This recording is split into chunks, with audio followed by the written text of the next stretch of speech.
If you're happy and you know it, clap your... Oh. So I hate to be the bearer of bad news, ladies and gentlemen, but they're not going to make it. It's just not possible. I know this seems like a defeatist attitude, but as our friend on screen now, T-Rex, has discovered, some things just aren't possible. And for legacy automotive manufacturers to survive the decade, to survive the transition to EVs, it's about as likely as our friend here managing a single clap. In this video, we'll be examining the current downfall of some major legacy automotive manufacturers, many missteps. We'll see them blame the dog for eating their homework, take zero accountability, stumble, falter, make misstep after misstep, discover that production is in fact hard, and Tesla does in fact have an unassailable lead. Their efforts to transition to EVs, about a decade too late, are utterly futile. We're now seeing very clear signs the legacy automotive manufacturers are not going to make it. As an investor and a curious human being, I think it is critically important to watch the downfall of the legacy automotive industry in real time as these companies collapse one after another and eventually file for bankruptcy, because this type of seismic disruption of an entire industry doesn't come along that often. Some recent examples, we've seen Kodak, who themselves invented the digital camera, ultimately go bankrupt because they didn't realize what they developed. No one's really going to be interested in those. Film cameras will be around forever. Next minute, they're bankrupt. Another notable example, Blockbuster, completely disrupted by Netflix. They didn't see it coming. This will be round 3. And still today, many investors, a lot of clowns in the finance media in particular, are currently betting on legacy automotive companies to be successful in the transition to EVs. When it's clear and inevitable, the writing is already on the wall. They're done. Their collapse will accelerate. This will be utterly brutal, and they have no one to blame but themselves. As you guys and girls watch this video, just remember, there are always two sides to every equation. The void left by bankrupt legacy automotive manufacturers who today produce and sell many tens of millions of vehicles annually. That void will be filled by successful electric vehicle companies, of which there is currently approximately one outside of China. Tesla is the iceberg that sinks every one of these Titanics. And just a quick heads up to my Twitter/X subscribers, posted an exclusive Q&A. It's absolutely not safe for work. Lots of hot takes and spicy topics. So if you're already a Twitter/X subscriber, you'll know exactly where to find this Q&A. If not, just click the link at the pinned comment. There's already approximately 35 exclusive videos available to my Twitter subscribers. You won't find them anywhere else. Plenty more coming soon. But fair warning, you probably will get offended and or butthurt at the responses to at least a couple of these questions. So don't say I didn't warn you. If you think you can handle it, you know where to find it. Clocks in at almost 25 minutes. How's this for a headline? Ford blames EV price war for delay in plans to boost output. Wait, what? Huh?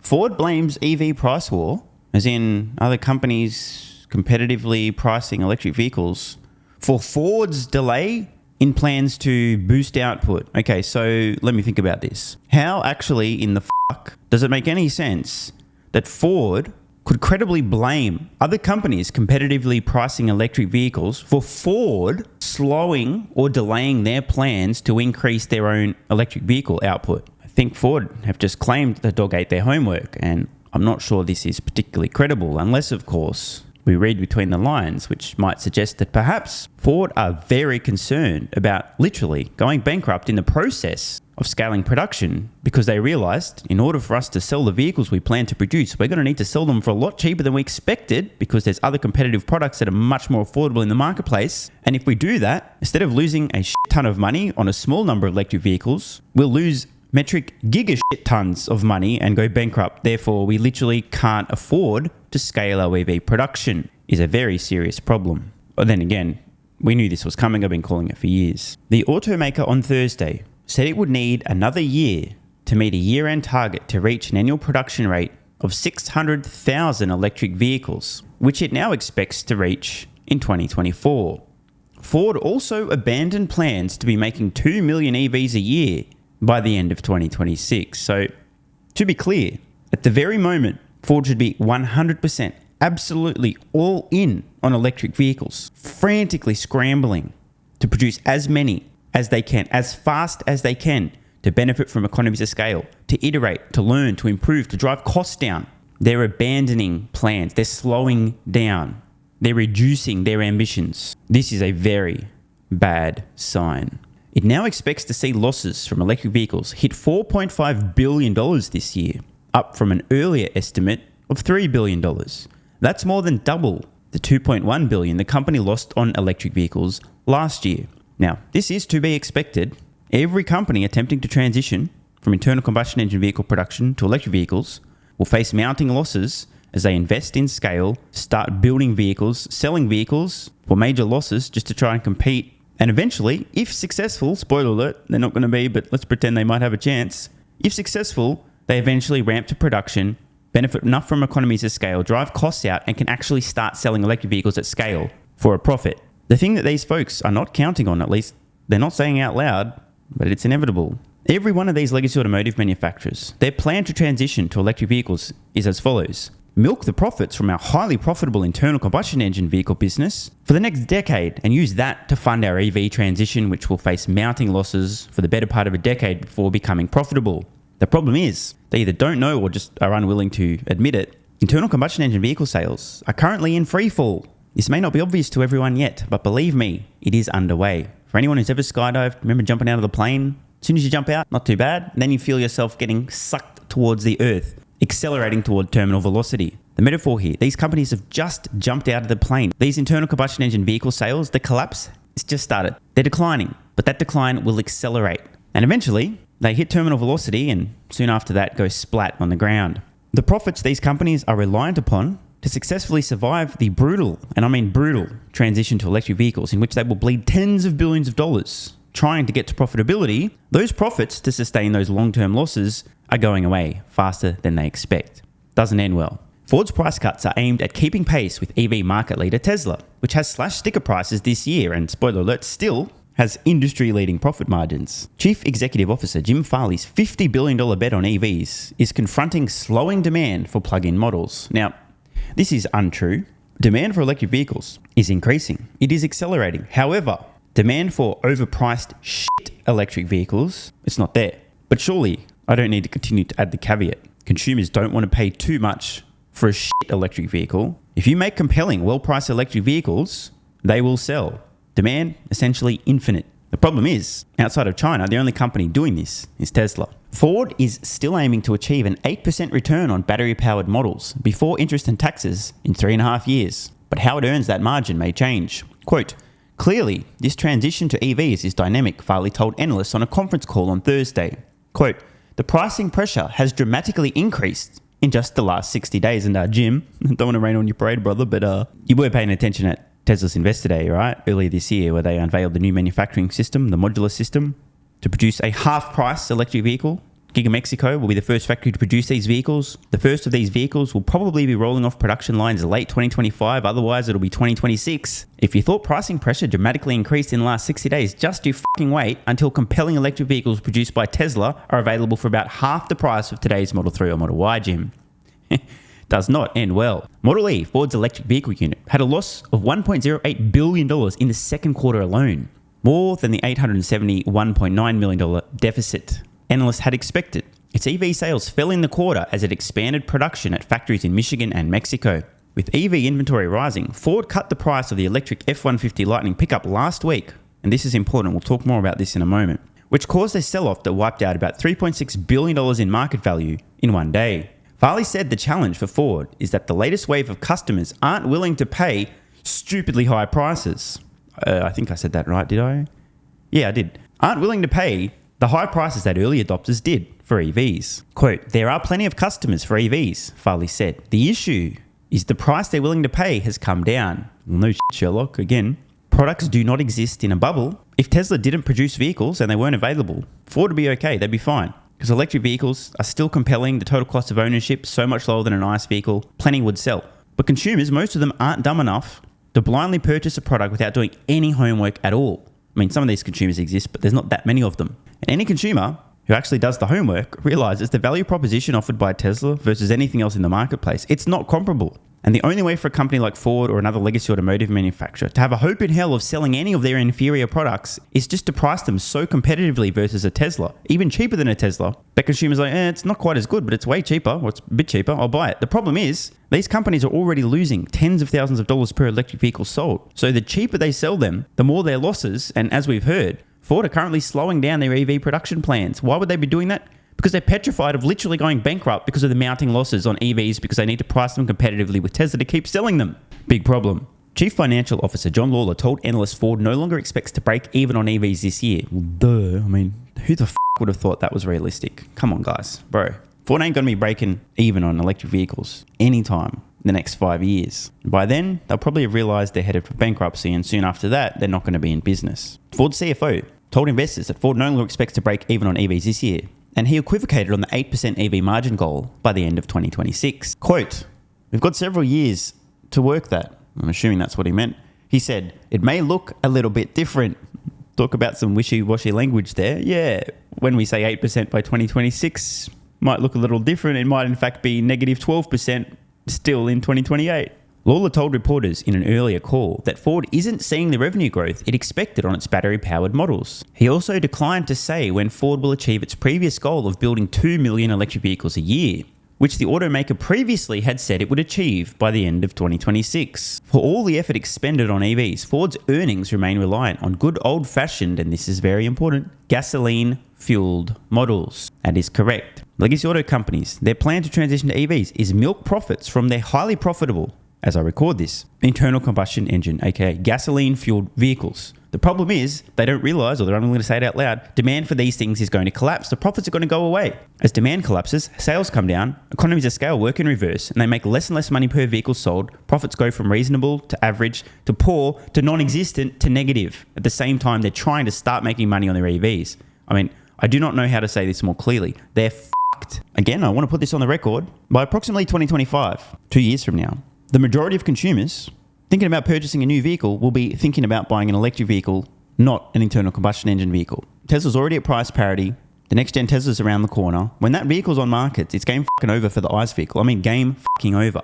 At that point, consumers will literally need to be a fucking potato to think, should I pay 30, 40% more for an internal combustion engine vehicle that costs way more to own and operate, that's less safe, that's worse for the environment, doesn't have all these cool features and epic tech, or should I pay $10,000+ less for the superior on literally everything that matters product? Am I dumb? I'm not dumb. Okay, I'm buying the electric vehicle. As I've said, electric vehicles are now a commercial inevitability.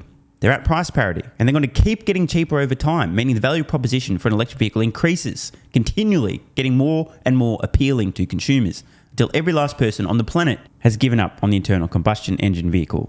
Give it 2 to 3 years, and just about everyone you know, their next vehicle purchase will be electric. The problem is, many of these legacy automotive companies, per their public statements, still expect at the end of this decade they're going to be selling internal combustion engine vehicles for a profit. They will not. Strong demand for Ford's Ranger and other pickups, as well as SUVs and commercial vans, allowed Ford to beat expectations for second quarter profits and lift its full year forecast. Skipping ahead a little bit, Ford Blue, the company's traditional internal combustion vehicle business, had second quarter earnings before interest and taxes of $2.3 billion. Now, this is interesting. Recall that Ford lost just over $1 billion on their electric vehicle business this quarter, and those losses will increase.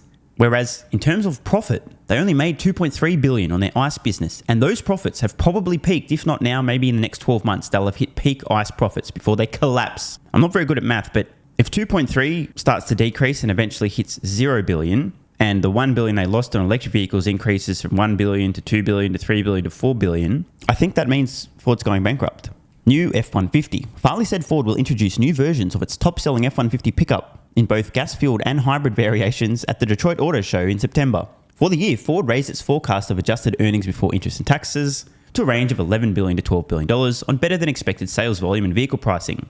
Crosstown rival Government Motors, who led in Matter, this week also boosted its profit target for the year by at least $1 billion to a range of $12 billion to $14 billion before interest and taxes. And once again, the company's traditional gasoline-powered models are financing its EV transition, and the automaker cranked up global production 9.5% in the second quarter as scamdemic-related part shortage receded and car dealerships restocked their lots. Ford Pro, the automaker's commercial business, posted earnings on that basis of $2.4 billion, substantially more than the $1.74 billion analysts expected. Keeping in mind, Ford's commercial business itself is in essence 100% internal combustion engine vehicles. But now we're over on Forbes. Dinosaurs create joint venture in an attempt to stave off the asteroid impact by yelling at the sky. Oh, I think I misread that title. Anyway, whatever, let's just roll with it. In addition to vehicle affordability, The other major challenges in convincing drivers to switch from internal combustion engines to electric propulsion are related to charging, specifically the availability of chargers and the time it takes to charge. Obviously, this article was written by somebody in a different version of the simulation in which Tesla doesn't exist and the Tesla supercharging network, which is ubiquitous globally, doesn't exist. And if that's the case, this is fair. But you know the whole partnership with Tesla and access to supercharger network? The floodgates are open. Tesla's open source their charging plug. I mean, hello guys. The move is gain access to Tesla's charging network. And in fact, if you've got a brain, go, hey Tesla, we will pay you money to build more superchargers so everyone can benefit. Our customers gain access. You build the chargers. You take care of all this shit. Makes it easier for our customers. You've got a great solution. It's proven technology. It's the industry standard. It's the best by far. But unfortunately, the brain damage throughout legacy automotive manufacturers is everywhere. Over the past several years, legacy automotive brands have launched several dozen new electric models, which no one wants to buy. And while they've taken market share from Tesla, the upstart remains the dominant EV player in North America, a spoiler alert, and globally, in large part because of its proprietary supercharger network. No shit, Sherlock, although this isn't the main reason, but it certainly doesn't hurt. Now 7 automakers, or 6 depending on how you count them, are teaming up to directly take on the Tesla supercharger hegemony. Sounds super smart, hey? Tesla's already giving access to companies to use their network. Hey guys, you can use our network. Like, hello, just ask. We'll say yes. What the f*** are these companies thinking? They're collaborating to invent a square wheel to try to compete with the actual wheel, thinking that this is going to work out. What are they doing? Government Motors, BMW Group, Mercedes-Benz, Honda, Hyundai, Kia, and Stellantis are forming a joint venture that aims, keyword here, aims, to install at least 30,000 new DC fast charging stations across North America by 2030. A similar joint venture called Ionity already exists in Europe with some of the same automakers. Mercedes-Benz has previously announced plans to build its own network of 2,500 chargers at 400 locations, and Government Motors has been developing a network with EVgo and Pilot with more than 4,000 chargers in total. It's not clear if those existing plans will be rolled into the joint venture or if this will be fully in addition to those. This is just unbelievable, bro. Numerous consumer surveys have shown charging time and availability to be key barriers to EV adoption, and studies of existing networks have indicated that as many as 1/4 of the non-Tesla chargers may be inoperable at any given time. This is true. Shout out to Electrify My Asshole. This is why multiple automakers, including Ford, GM, Mercedes-Benz, Rivian, and Nissan, have announced deals in the past 2 months to add support to their EVs for charging at the Tesla superchargers and switch to the North American charging standard connector developed by Tesla. Skipping ahead a bit, providing a charging network that is conveniently located and most importantly reliable, also known as the Tesla supercharging network, which they're literally allowing companies to gain access to, just ask. And by the way, they're still massively expanding, will be essential over the next decade. This new joint venture is expected to be a complete and utter waste of time and a total distraction, which will further accelerate the bankruptcy of these already inevitably doomed companies. Wait, I think I misread that. Anyway, whatever. The member companies aren't discussing how much they intend to invest, because it's probably embarrassingly high. But they do plan to pursue funding from the National Electric Vehicle Infrastructure Program. And that final sentence explains the reasoning behind this idiotic decision. It's an attempt at a money grab. Well, we'll just build some chargers so we get some money from the government. Haha. The urgency of this EV transition.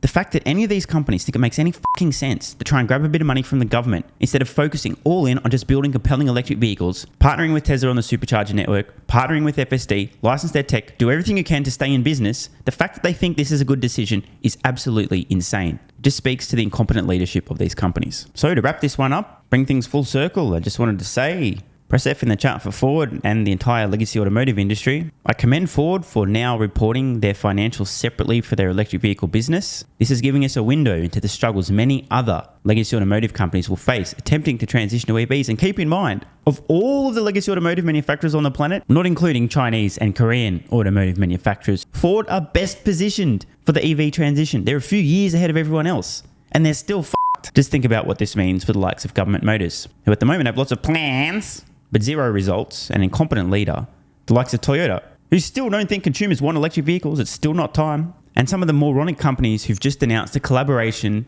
to build out their own independent charging network instead of just accessing Teslas and begging Tesla to do the work for them. Unfortunately, T-Rex can't do it, but I can, so round of applause to legacy automotive manufacturers for signalling their intent to absolutely go bankrupt before the decade ends. They have no one to blame but themselves. Now, I don't think their investors have quite figured this out yet, but they are unequivocally fucked. And don't forget, if you're a subscriber on X/Twitter, check out the latest exclusive Q&A. And if not, if you'd like to watch it, You will get butthurt. Click the link in the pinned comment to subscribe. Athletic Greens AG1 has given me a massive, meaningful boost in energy, allowing me to do a lot more every day, including using my brain more and using my body more. I highly recommend you guys and girls check it out. Athletic Greens AG1 is an excellent way to fill in nutritional gaps. It's got 75 high-quality vitamins, minerals, and whole food source nutrients, plus prebiotics and probiotics and digestive enzymes and adaptogens to help you deal with stress. Plus, if you click the link in the pinned comment or head to drinkag1.com/SMR, you can get yourself a 1-year free supply of vitamin D3 and K2. But don't take my word for it. Here's what some of you guys and girls have to say. AG1 has changed my life. I was, as you described, treating myself like a circus, ate like trash, rarely exercised, used alcohol as a stress crutch, cannabis also.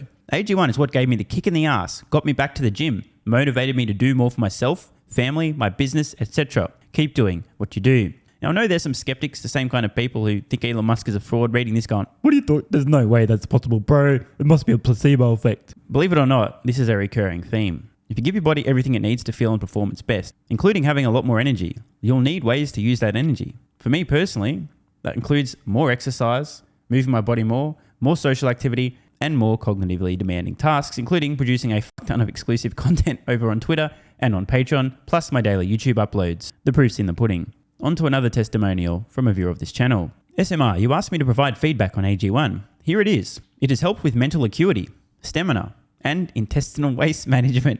Can't read between the lines. It certainly helps with regularity and digestion. That's what the digestive enzymes are for. It has also dramatically reduced my cravings for sugar. You guys need to stop eating sugar. It's fucking poison. I'm 50, 5'9", and overweight, aka a fat motherfucker. I think that's a technical term for overweight, isn't it? Is it fat motherfucker or obese? I can't remember. I average 100 hours a week in the West Texas oil fields as a safety supervisor. Jesus Christ, dude. No wonder you're struggling to keep your weight under control. 100 hours a week. Brutal. It has helped me lose weight.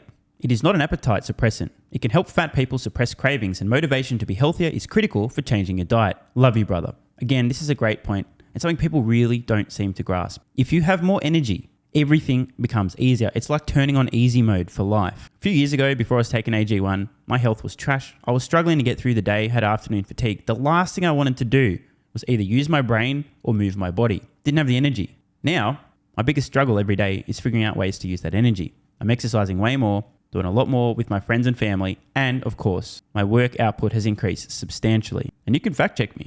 Check out the average length of my videos I was posting to YouTube 3 years ago. Need I say more? And one final testimonial. Love this one. Okay, here's the deal for me with this AG1 shit. I'm 41 years old and not the type to eat, drink, smoke, or sleep healthy, so I was skeptical. That being said, here's what I experienced. Day 1, meh. Day 2, afternoon fatigue was about 45 minutes late. Day 3, 0 afternoon fatigue. Day 4, 0 afternoon fatigue plus extra energy. Day 5, again, 0 afternoon fatigue plus energy. Wondering, what the fuck, really? See, this is the thing, right? The results for many people are just almost too good to be true. This is the same experience I had. My afternoon fatigue just vanished out of nowhere. I'm like, wait, what the fuck? Why am I not tired in the afternoons anymore?